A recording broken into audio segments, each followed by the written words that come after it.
Hello chess fans, this is the first video covering the 45th Chess Olympiad, which is taking place for the next 2 weeks in the capital of Hungary, in the city of Budapest. Well, the Olympiad, the Chess Olympiad, well, it's the most prestigious team event in the chess world. Everybody wants to play there. It's like the highest you can accomplish as a chess player. So what for normal athletes is the Olympic Games, for us chess players, we do have the Chess Olympiad. And not a surprise, all the top guys are there. Magnus Carlsen, Fabiano Caruana, world champion Ding Liren, everybody is there. The list is even much bigger, of course. And what I do like is also like it's kind of a social event. It's for most people, it's more important to be there than just to win the event. It's like with the Olympic spirit you play this event. But for others, well, of course, there are top countries playing for the medals. Well, in round one, we don't have a clash yet of the top teams. But United States of America, with 4 2700 plus players in their lineup, they are playing against Panama, which is the huge underdog. But I would like to cover a game played between Aronian, top star, former world's number 2, rated 27-29, and he is playing with the black pieces against Panama's player Mendez Machado, who's only 16 years old, if I'm well informed. And it's an absolutely incredible game. This is something you definitely don't want to miss. And in general, you don't want to miss this Olympiad. And therefore, I promise you to cover all the most interesting games, the main highlights of this event for the next couple of weeks. So make sure to turn on the notifications, hit the subscribe button, and here we go with the most incredible game of round one. Mendez Machado goes for 1e4 and Aronian goes for the Sicilian defense. Knight f3, knight c6, the Rossolimo variation, and well, there is this move knight f6, which has become more and more popular lately thanks to the efforts mainly of Fabiano Caruana. Now there are different ways of playing here. You can play very ambitiously with a move like e5, for instance. You can also play more positionally by trading off the bishop for the knight. But Mendez Machado goes for knight c3. And here again, big juncture, a lot of options. But black plays here the move g6. And white goes for the move e5, attacking that knight on f6. Here again, the knight can come forward to g4 to hit the pawn on e5. But, well, after protecting the pawn on e5 with the queen, for instance, very soon the knight will be kicked away. So Aronian, creative as always, has a different idea. Goes for the move knight h5. And the knight does look pretty strange at the side of the board, but cannot be trapped yet. There are always ideas for the knight to rejoin play either via f4 or g7. Well, let's see how it goes in the game. Bishop takes knight. Black takes away from the center, so the path of the bishop will be opened. Castling kingside. And now, interesting moment, as rather than continuing with your own development, the knight goes voluntarily back to g7. The knight is on its way either to f5 or e6. White play the move d3. And here Aronian is taking a lot of liberties here. Like, he doesn't continue with normal piece development, and instead he does play another pawn move, h6. Not really sure what the idea is. Probably you want to cover this g5 square, so none of white's minor pieces can come there. White goes knight e4 to hit the pawn, b6 to defend it, and now rook e1. And you can see that this rook is placed on the same file as the black king, and the black king cannot easily leave the center. Black jumps in with the knight to f5. So the knight is obviously much more stable on this square, but has made a long journey already. White goes for the move c3. Good move, maybe because you have a lead in development. White is contemplating here to open up the center very soon. And look at this. Black plays super ambitiously with the move g5. Is he really intending to push the pawn to g4 to kick the knight away?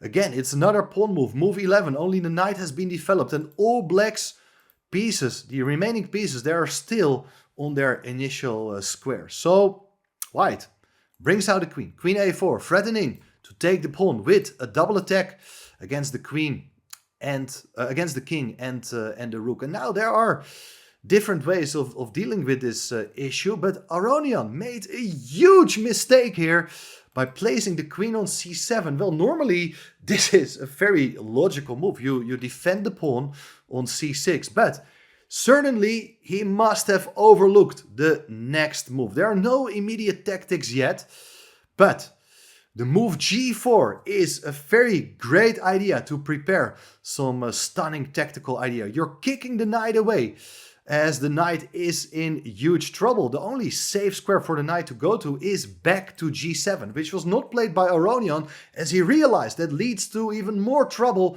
as white can strike here with the move knight d6 check. This is game over. If you do take that knight, there is pawn takes d6 with a discovered check on the king, and the queen is hanging as well. That's why the queen is so badly placed on c7. It comes under threat. Well, you may ignore the check by going away with the king, not take the knight. But then there is, well, knight takes f7, and black's position is falling apart. White is winning a very important pawn. This is also completely crushing for white. So, what to do? You are in big trouble as black. Your knight is hanging. Aronian felt, okay, the queen is misplaced. I better move the queen. But then white is capturing the knight. Pawn takes f5, bishop takes f5, and well, here, Machado, Mendez Machado, 21-22 rated, 600 points difference against former #2 in the world. He is a full piece up, and under normal circumstances, you would expect him to win, but stay tuned for what's going to happen in the next couple of moves. Here, white continues very logically with the move d4, opening up the position, but well, what to do? Black goes with the bishop to g4 to hit the knight on f3, and well, you can do different things. You can play it safely with knight fd2, which was played in the game. But if you turn on the engine, the machine says just go on with your initial plans. You can play the move d5 to pin the pawn. The knight on f3 is not important. You take with the pawn on c6, attacking the queen. If you go back with the queen to c7, for instance, knight d6 again, is just completely crushing. With similar tactics as before, white is going to win a lot of material. Well, anyway, from a human perspective, you're piece up. Why would you bother yourself going into these complications and force yourself to calculate a lot of difficult lines? Knight fd2 is understandable. Your knight is safe. What I dislike is that it does obstruct the bishop from getting into the game. Also, the rook on a1 is still out of play. But after pawn takes d4, Mendez Machado goes for knight b3. Nice idea. Just, you don't care about the pawn. You get his knight involved.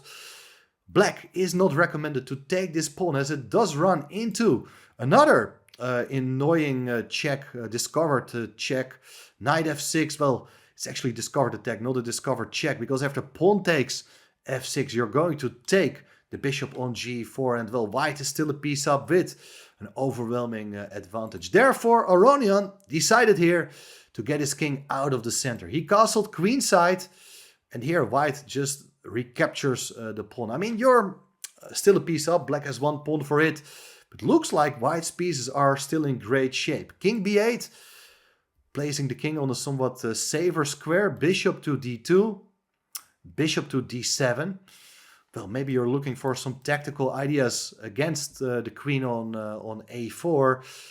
And here, interestingly, I mean, the machine is playing in a tactical way. Wants to sacrifice with knight bc5. You're giving back the piece to develop, to generate a massive attack. The bishop can come in to a5. And after rook c8, there is knight takes c5, attacking the queen. And also this bishop is going to be hanging. I mean, you also get additional ideas like a rook lift coming to the queen side. Overwhelming mating attack. This should be winning for white. But there followed queen a3. I really don't like the move. The queen doesn't have that many good squares to go to. And it's standing in the line of that bishop on f8. Bishop f5 played. Rook ac1. And well, now e6. So black does hit the queen on a3. Queen a4. White is attacking the pawn on c6, so rook c8 played. And here it is, rook c3. Looks as if everything is under control. White is looking for that same sort of idea I mentioned already with knight c5. And if the b pawn captures, there is rook b3 with an gain of material as the queen is standing in the pin. So king a8 played. And here again, I think white should play sort of a slow game. I really don't like the queen on a4. Queen c4, centralizing the queen again. Looks like white should still be in very good shape. But there follows knight g3. White wants to aim for simplifications, get rid of black's annoying pieces. Hitting this bishop on f5. Bishop comes to h3. And well, here are the first signs of some sort of counterattack as the queen is ready to strike on the g2 square. White played the move knight f1, opening up the third rank for the rook to hit the bishop. But look at this. Black goes here for the move b5, attacking the queen. So you're ignoring the bishop on h3. And of course, you got to do something about that queen. But here, you realize that the queen is relatively short on squares. Doesn't have a good square to go to. If you would go to a5, look at this brilliant idea invented by Levon Aronian. Queen a5 was not played, but I'm pretty sure this was calculated by Levon. His idea is to go bishop b4, to sack the bishop. The queen doesn't have much options. If you do capture, there is this brilliant discovered attack with the move c5. You're attacking the queen. And, well, if you do take on c5, it is all of a sudden checkmate on g2. That means that here, white, he doesn't want to do that, but he will be forced to give up material. If you do take the bishop on h3 and after pawn takes queen, well, you do get this unusual material balance of 3 minor pieces against a queen. Anything can happen, and considering the position white had in which he was a full piece up, this is still anybody's game. Objectively, white is better. If the pieces can nicely work together, things are looking quite good. But this is something which has gone completely out of hand for white. So let's go back to the game. Here, after the move b5, Mendez Machado didn't want to give up that queen too easily, but he played here the move knight a5, counterattacking this queen, but this is leading to a forced sequence of moves. Pawn takes queen, knight takes b7. Don't take the knight immediately as the rook is hitting this bishop on h3. So black first got to take that knight on f1, king takes f1, king takes b7, and it is a game again. We have a double rook endgame with a bishop. Each number of pawns is in black's favor, but with the next move, rook c4, white is going to take the pawn on a4. Bishop e7 played, rook takes a4.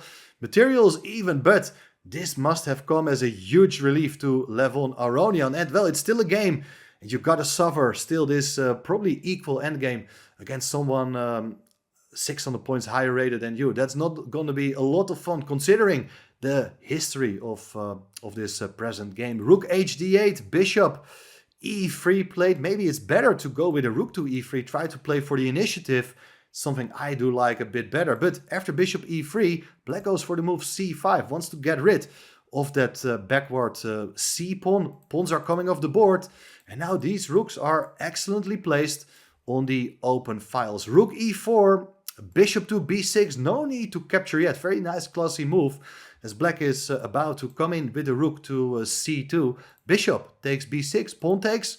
Now it's a double rook endgame.